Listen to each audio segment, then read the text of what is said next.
Merhaba. Şimdi gündemimiz evde badem kırmak. Badem kırmakla ilgili epeydir uğraşıyorum. Yani bir haftadır elimde bademler var. Ve ben bir şekilde kırmaya çalışıyorum. Bademlerin kabukları böyle, ilk kez elime böyle badem geçiyor. Sert kabuklu bademler. Bunları kırmak için birkaç yöntem denedim. Hepsini size göstereceğim. Önce ceviz kıracağın içine koyup yapmayı denedim. Sonra havanın içinde kırmayı denedim. Sonra badem, ceviz ve fındık kırmak için olan bir alet aldım. Onu denedim. Hiçbirinden verim alamadım. YouTube'dan baktım. Birinin yaptığı bir yöntem var. Şunun şurasına koyarak kırmak. En sonunda onu deneyeceğim. Bakalım başarılı olacak mı? Olmazsa şu kırmızı aletle yapmaya çalışacağım. Öncelikle ceviz kırıcıyla başımıza neler geldi görelim.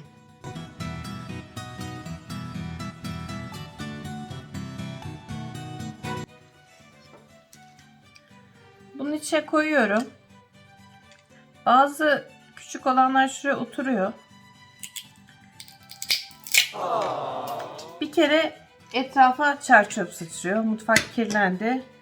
İkincisi yarıdan böldü. Açtım. Çok da verim alamadım. Şöyle içine dikine koyup yapmayı denedim. Yine yerlere uçtu. Ama tezgahın üzerinde tek parça bir badem kaldı.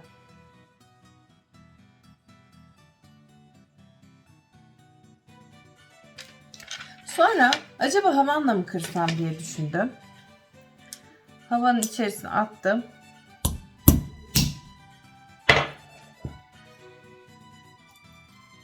Bunda da yine tek parça çıkaramadım. İki parça ayrı çıktı. Bir daha deneyelim.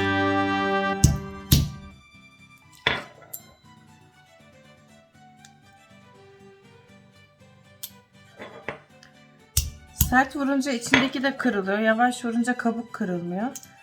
Bu şekilde biraz uğraşıp yine tek parça badem çıkarabildim.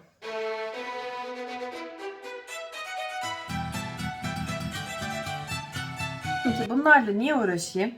En iyisi dedim gideyim doğru düzgün bir makine alayım ve onunla kırayım dedim. Ve of neler neler. Şimdi badem kırıcısını deneyeceğim. Gerçi dün attığım shorts videosuna birisi yorum yazmış bir işe yaramıyor diye. Birazcık ümitsizim o yüzden ama gene de bir deneyelim bakalım. Kabuklu bademlerimizi atalım.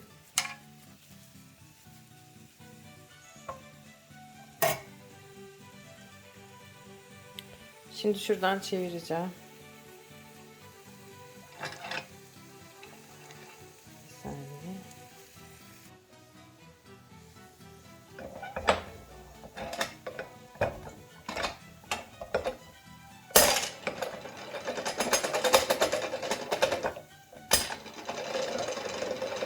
Toptan attığımda hiçbirini kırmadı. Şimdi tek tek atmayı deneyeceğim. Dur bakalım.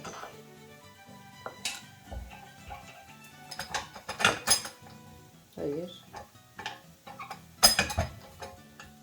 Şuraya da oynayalım bakalım. Çözersem formülünü anlatacağım.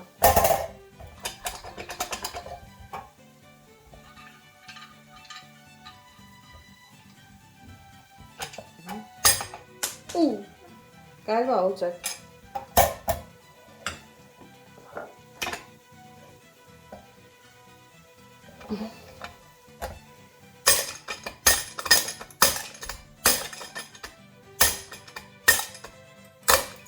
Evet, işte bu. Başardım. Çıktı. Yarın deneye deneye buldum. Önce böyle çevirdim. Hiçbir işe yaramadı gördüğünüz gibi. Öyle denedim, böyle denedim. En sonunda şu önündeki şeyi gevşeteyim dedim. Gevşetince burası da gevşiyor. Yavaş yavaş denedim böyle çevire çevire. Mesela oldu mu olmadı mı? Bir kapatalım şurayı. Çat çut sesler geliyorsa olmuş demek. Şimdi elimde telefonla çeviremiyorum ama az önce oldu. Bir daha deneyeceğim. Aletle çeviriyorum. Şu içerisinde boşa dönüyorlar.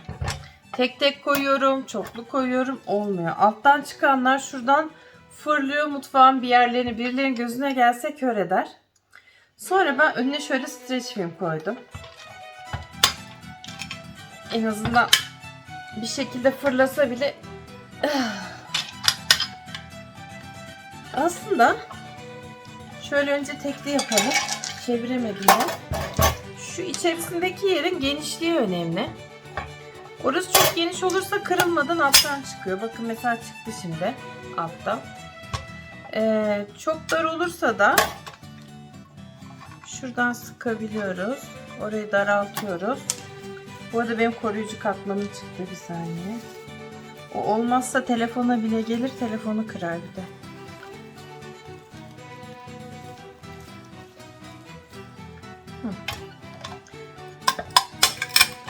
Evet. Bakalım ne oldu. Gördüğünüz gibi işi badem kırmak olan alette un ufak etti. Bademleri. Maalesef. Bir de kabuklarla iç içe. Yani hangisi çöp, hangisi doğru badem ayırt etmek çok zor. Bir daha deneyelim. Aletimize bir şans verelim.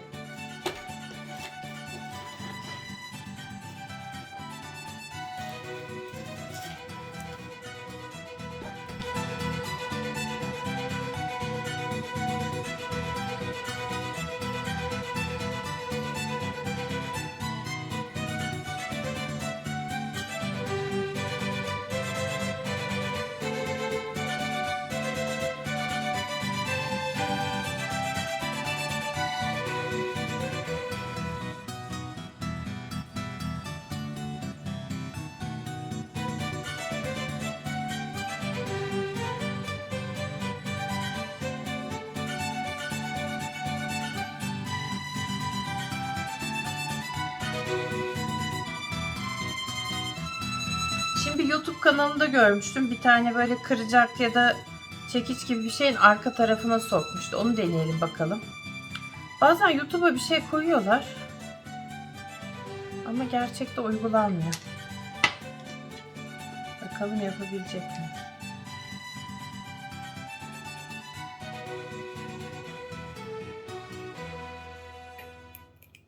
Oh! Gene sağa sola bir şeyler uçtu. Of! Bademleri 1 saat kadar suda beklettim. Şimdi suyunu süzüp bir de böyle kırmayı deneyeceğim. Bakalım işe yarayacak mı görelim.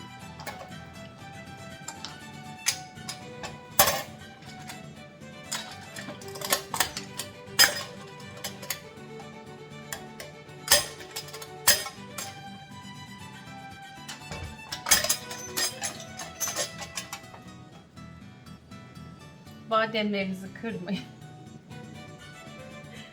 Kabuğuyla yiyin diyeceğim.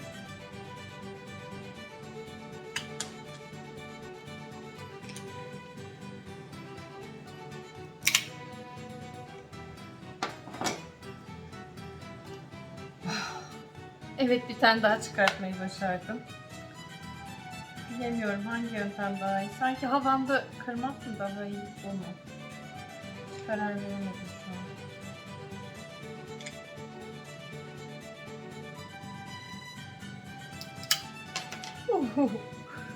Çok komik.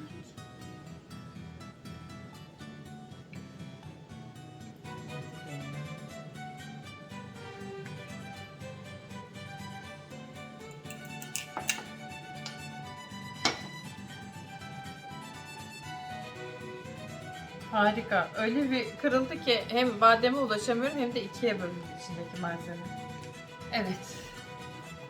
Bütün bu yöntemler sonucunda elde ettiğim bademler bu kadar.